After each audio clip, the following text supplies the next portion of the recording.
Hey, do you know how to set up a good strategy for the CSRD? In this podcast episode, I'm going to talk to Anna from Greenativity, who is helping companies with the whole CSRD process.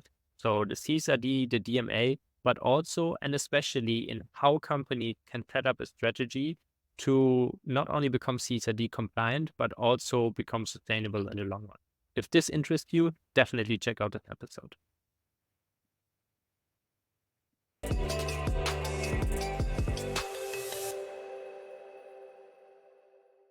Hi, Anna. First of all, thank you so much for taking the time. You are one of the founders of Greenativity. Can you tell us a little bit about yourself and how did you get into this position? Greenativity is a sustainability consulting, and my experience with sustainability come from my work with civil society actors for the past certain years, and also with the different companies who may help to establish a project to deliver more sustainable projects and operations. So mostly sustainability, biodiversity, climate change mitigation, adaptation, land use, and strategy building. And something similar we do in Greenativity. We guide our clients through the CSRD requirement because compulsory now and needed. So basically from the materiality assessment through the reporting. But we also support in the technical topics like biodiversity, climate mitigation, life cycle assessment, and so on. Yeah, super interesting. You just mentioned the double materiality assessment and that you basically guide your clients through the whole process. And I would be curious to learn a little bit more about this. But before we dive into that, can you maybe, just for those listeners that are not completely familiar with the process, explain what the DMA is and what is the part of it in the whole CSRD view? Yeah, sure. So imagine you have a company and you need to report on the CSRD, but you don't know where to start. You don't know what topics are important to you. If you look at CSRD, SRS says there is something about 100 sustainability topics. And probably if you look at your industry and in your strategy, you can find another 20, 30, and then you are left with the 130 topics. Too Mhm. much, it's overwhelming and you need to narrow them down. And that's where the double materiality assessment comes into play. Basically, you're looking at this bunch of the topic and you're narrowing down to, let's say, to 15 to 30 Mhm. for the assessment through the engagement with the stakeholders, internal in the company, external, your suppliers, ranking agencies, clients, people who live in the area, and so on and so forth. So at the end, you come to the, let's say, 5 to 7 topics that are very important and very on to your organization. And then these topics also help you to establish your strategy and to make your reporting on the CSRD shorter because you can focus on what is essential instead of focusing on 130. So it's basically narrowing down on what is important to you. Okay. Yeah, that sounds very helpful that you don't have to look at all the different topics as a company and you can really like focus on what is important to you as a company and to like figure that out in the beginning. You just mentioned that once the double materiality is done, you can then look into the strategy. And this is something I would like to focus on a little bit more because as I have seen, a lot of companies are doing the process, but they are struggling to implement that into a strategy. So how would you go about that? Like, how would you help companies to develop a strategy out of that? Yeah, I can tell you how we are doing it. However, there are many different methods. So we usually start with the reverse engineering approach. It's basically just imagine you want to become an astronaut or a doctor Hmm. for the job when you are still a child or a student and you don't know what to do. So instead of just starting to read a bunch of the books and trying to figure out, you just looking at somebody who already succeeded in this area and you see what qualities this person has. So by you gaining these qualities, you can also reach your goal. So it is Hmm. the same or transferred to the strategy. You're trying to look at what way you want to achieve, what is your end goal. Hmm. And from this end goal, we divert the smaller steps and smaller steps and smaller steps until you come to your daily steps, what to do. So basically we build from your end goal to the small activity. Okay. activity. And how are those end goals? Are they connected to what I found out in the DMA, or how can I go the step from the DMA to then set end goals for specific topics? Mhm. Yeah, there are some. what we do with this reverse engineering, we first establish the vision of the company or the overarching goal. Where do we want to come with all this sustainability vision? What is our vision there? We want to be seen as the resource efficient company. We want to be seen as people-friendly company. What is the focus? Because of course we would like to be genuinely sustainable in everything, but there should be something what we focus. Mm-hmm. And then we breaking down into results. So for this goal, what are the major bunches of things we need to achieve? And these results are usually some compilation of materiality topics. Let's say we have biodiversity and we have a climate change as one of our materiality topics. And then we say we would like to be respectful to our ecosystem. I mean, it's not a ideal example, but this would be one of the pillars. Mm-hmm. And another pillars could be focused on your social topics. So we create out of the material topics some pillars that goes onto your vision objectives. So it is direct translation, because if they're not connected to your material topics, then I would say there's a problem, because how can your strategy doesn't reflect what is important to you in the video? Okay. So if I understand correctly, like after the DMA, I know what topics are relevant. And then for each of the topic, I can set like a North Star, like the goal where we want to go. And then different steps before, like what do I need to achieve to then go towards the North Star, correct? Or Yeah, something like this. So usually the North Star we create for the entire organization, not for the topic alone, just to have one, because people like to have one goal. For example, we would like that our products are known for its positive impact on the ecosystems, on the environmental ecosystem. That could be something like this in those words. And then under these, let's say I have 8 material topics, but I don't want to have 8 goals. It's just too much. It's a little bit too much. So I group them into 3 results. For example, one of them focus on my emissions, low production, another focuses on my ecosystem friendliness, and another focuses on my supply chain transparency. So I have a North Star. I have these 3 bunches of goals. Under these, I have for each goals, I have some deliverables.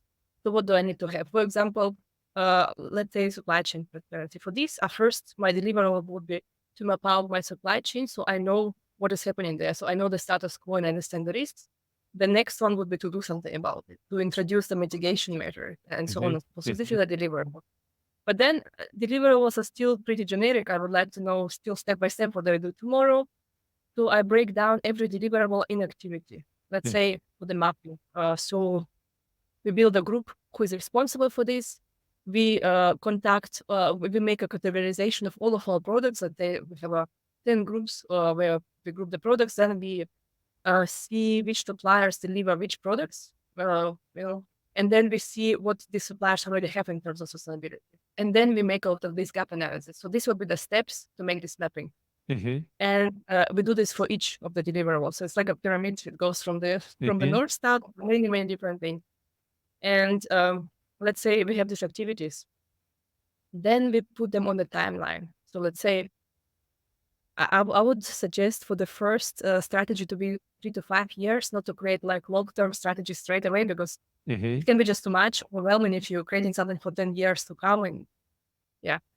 And then you break down your activities. So this, we're making a group who is responsible for supply chain. Let's say it happens in the first 2 months. Then we could categorize the products into groups in the next 3 months. Then we contact our suppliers. We have 5 months, and so on and so forth. So I put it on the timeline.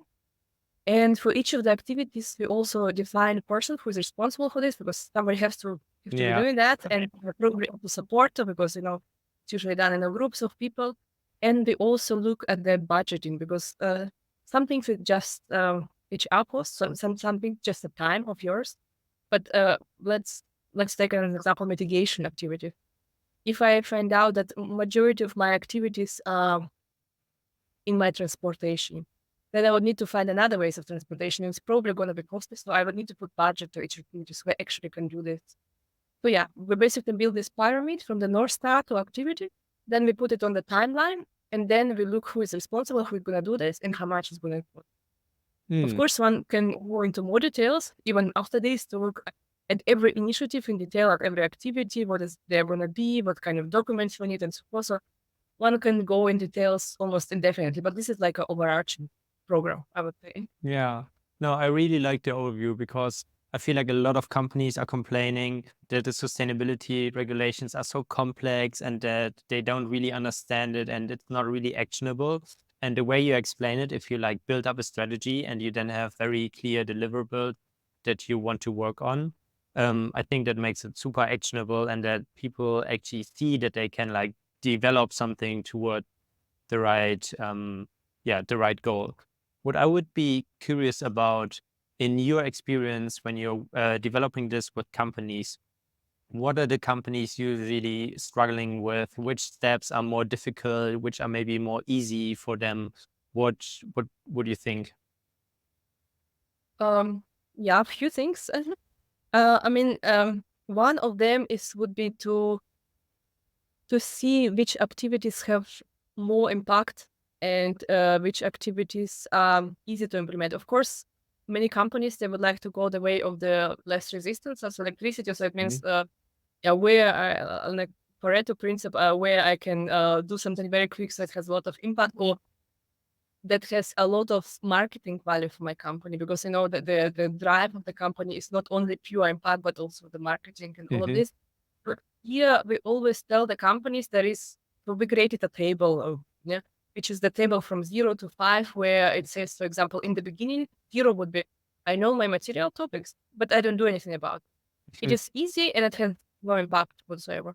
Then the next step would be 1. Let's say I know about my material topics and I post statements on my website, on my annual report about what we're standing for, what we think is important, but we don't do anything beyond that.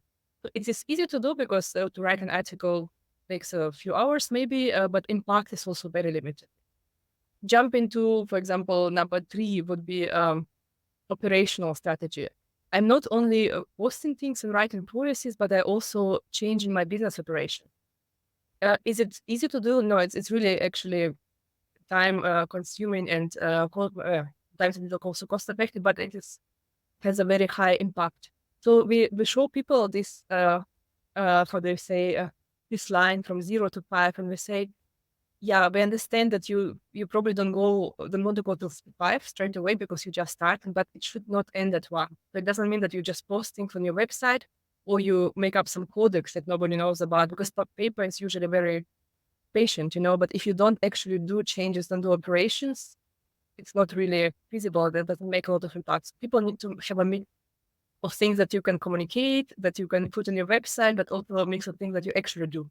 Otherwise, you can end up with some greenwashing claims who are dangerous in the end. Yeah. Um, And those topics that you just mentioned, those are then basically deliverables with a different degree of difficulty and effort. yeah, that's exactly that. Of course, the deliverable could be an article on the website, or the deliverable could be change of my business practice. One Yeah. is easier to do than the other.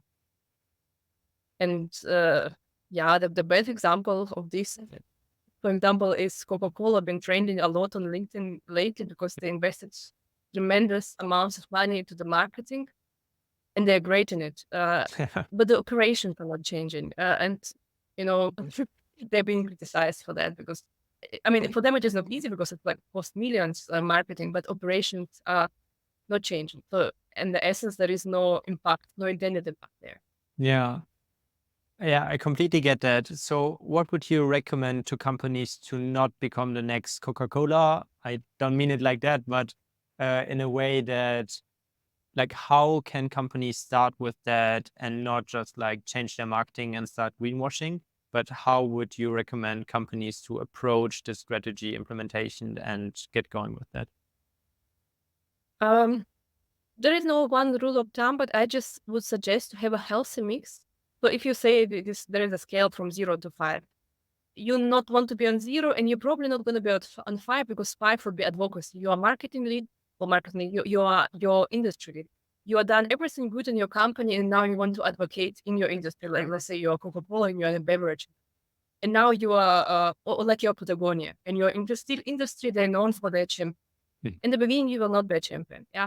But your activities should vary between some statements, communication, even policies, and business operation changes. You should have at least some business operation changes in every activities. Otherwise, only to have it on paper or even only to have it in policy is not sufficient to actually promote effective change. Mm. Because the policy, if there is a communication, then there is a policy, and then there is a change of the operation. So you should have all of this in a different proportion. Yeah. Yeah, that makes a lot of sense. I think that so far I understand the strategy, how you build it up, how you make a pyramid out of it, how you set deliverables, and how you try to make them actionable and have different levels for that. What are some recommendations that you would give to companies that are in the process, that maybe have done a DMA or they are still in the process? Like what else could you recommend to companies that then want to look at the strategy? Um, well, I would recommend to do the strategy first of all, because sometimes people just jump over the step altogether and they go reporting. So they do the DMA, then they will have a SRS gap analysis and reporting, which is nice to be compliant. But I think the change comes from the practices. First is do it at all.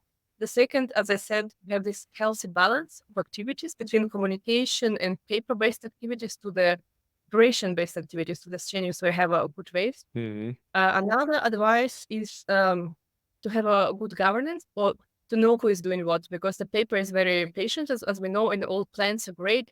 But if there is no ownership in the company, you don't know who is doing it in a governance way, and people just don't have mandate, they don't have enough human resource capacity, not going to work. So it has to be mandated, it has to be known, it has to be, yeah. There is this saying, it's very difficult to build a sustainable world on a voluntary basis if some people are destroying it in full time and paid job. Yeah. So you need to dedicate some time for this.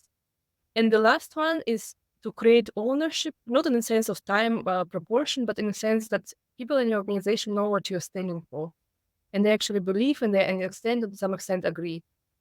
For example, we during the strategy process we ask people what is your personal motivation. So apart of all the things that are company related, like we ask, what do you think as a person about it? Because there is a different view in different people. Why are you here except that you're paid by your company?